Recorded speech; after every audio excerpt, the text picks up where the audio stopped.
Menarik memang mengkaji surat Luqman ya, karena ada pesan-pesan penting yang sangat berorientasi pada nilai-nilai moralitas, sangat berorientasi pada nilai-nilai pendidikan, termasuk juga berorientasi pada interaksi sosial. Nah, surat Luqman sebenarnya sudah banyak dikaji ya.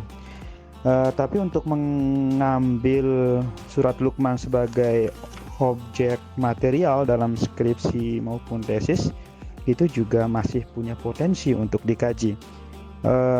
Apa yang diinginkan oleh penanya ya yang terkait tentang pendidikan tauhid dalam surat Luqman ini sebenarnya kajian yang menarik. Artinya tauhid dalam perspektif surat Luqman ini tidak hanya berbicara tentang bagaimana hubungan seseorang dengan Tuhannya, tetapi juga bagaimana hubungan dia secara horizontal dengan sesama manusia. Artinya tauhid tidak hanya terpaku pada hubungan yang sifatnya vertikal dengan Allah semata, tapi juga ada hubungan dengan sesama manusia. Baik, untuk kajian tematik memang telah banyak ya yang mengkaji tentang surat Luqman ini, perspektif pendidikan misalnya, perspektif pendidikan moral. Nah, cuman saran saya surat Luqman ini menarik kalau misalnya peneliti bisa mengambil sisi yang lebih seksi ya dalam tanda kutip. Artinya itu kita bisa cari perspektif lain. Kalau pengalaman saya ya sangat potensial kita mengkaji ayat-ayat Al-Quran itu menggunakan perspektif hermeneutik. Artinya kalau dalam konsepsinya Profesor Quraisy Shihab itu memang hermeneutik itu ya sama dengan tafsir ya. Artinya teori-teori yang relevan untuk kita gunakan dalam mengkaji Al-Quran itu bisa saja kita terapkan di dalam suatu analisis tafsir. Kalau kita lihat misalnya ya, bagaimana pandangan Quraisy Shihab tentang tafsir surat Luqman ini, beliau cukup berbeda ya tentang memaknai hikmah misalnya.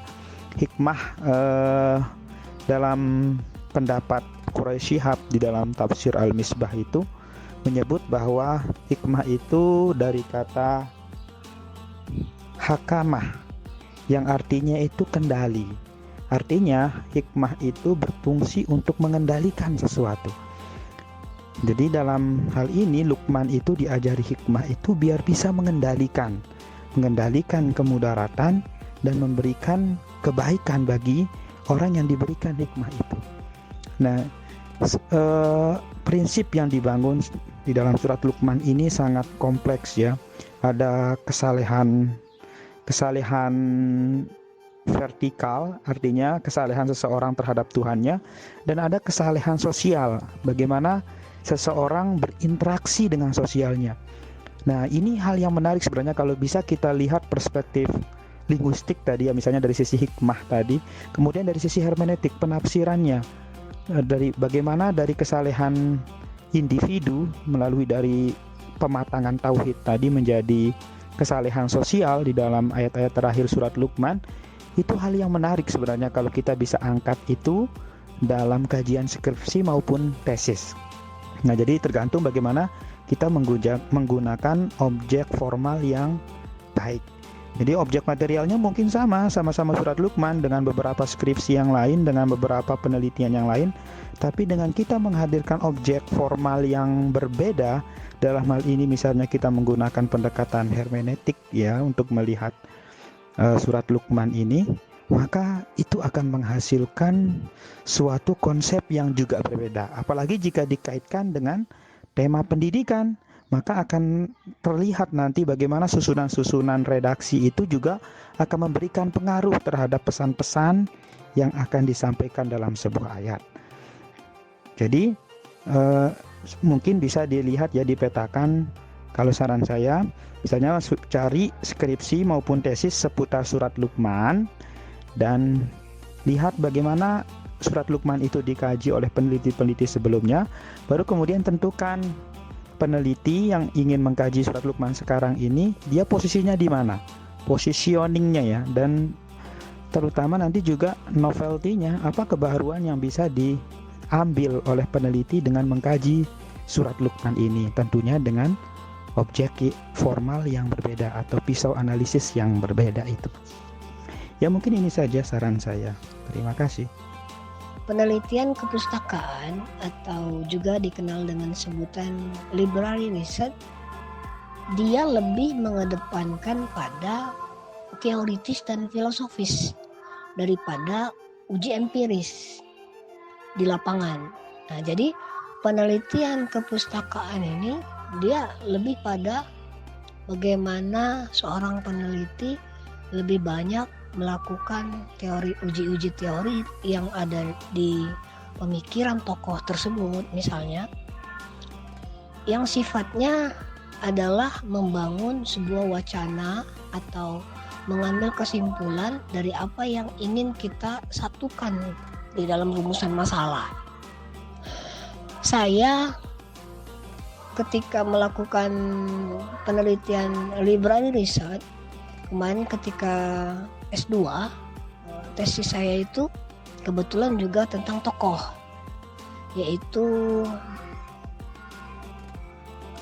konsep adil poligami dalam pemikiran Siti Musdah Mulia dan Profesor Quraish Shihab. Nah, disarankan memang untuk penelitian kepustakaan kalau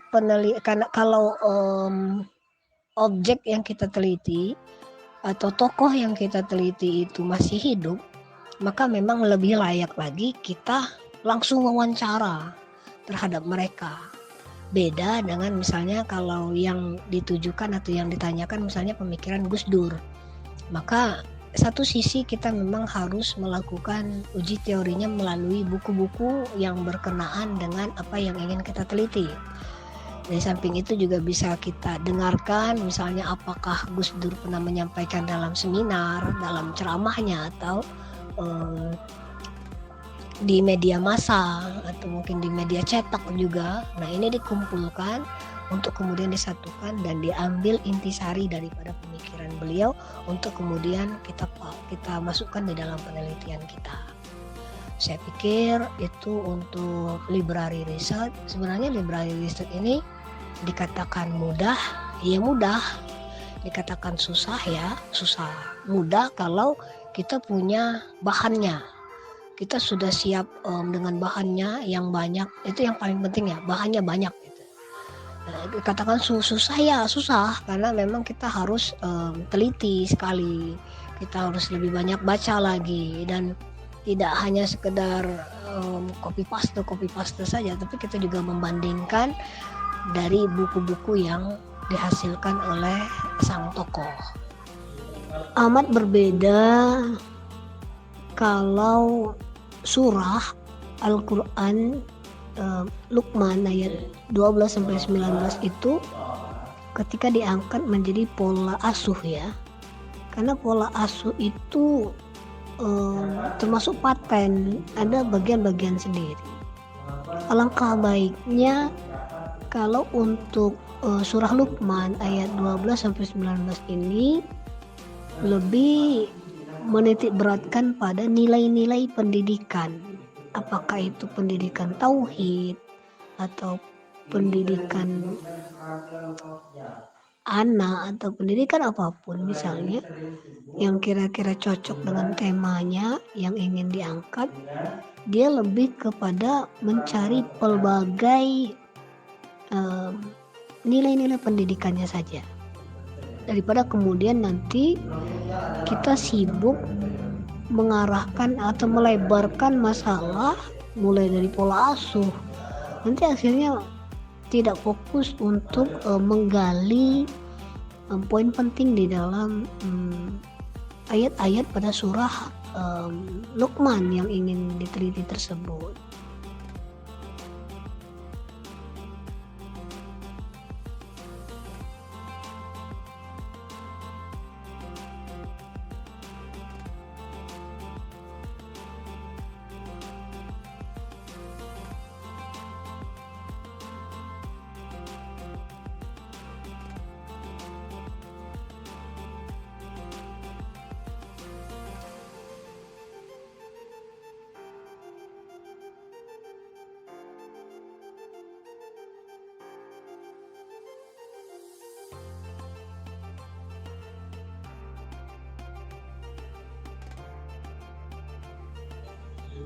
Amat berbeda kalau